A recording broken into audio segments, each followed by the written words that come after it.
Okay, I want to talk about domestic disturbance, and I want to take a look at what happens when the police get called out and one of the two parties has to be removed.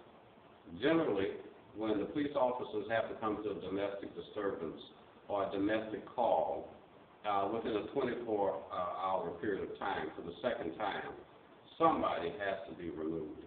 Normally, the first time we'll ask whether or not you two can think you can get along together and if somebody's willing to leave.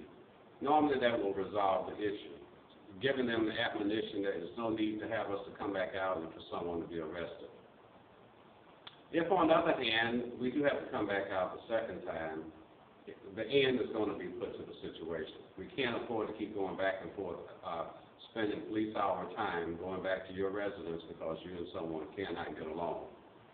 And it is the person who is not on the lease or who has no legal obligation to be there or right to be there in the house who's going to be asked to go.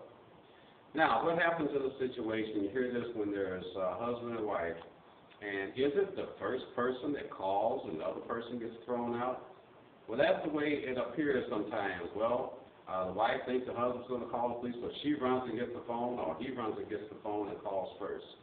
It's not done in that way. Normally, the police officers would use judgment as to who needs to leave, since they both have legal rights to be there.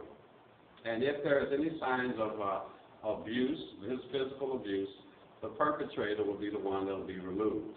Now, you have to watch a situation where you might run into someone that's crazy and they want to abuse themselves and blame you, then you do have a problem. I advise you to not be in a relationship of that type.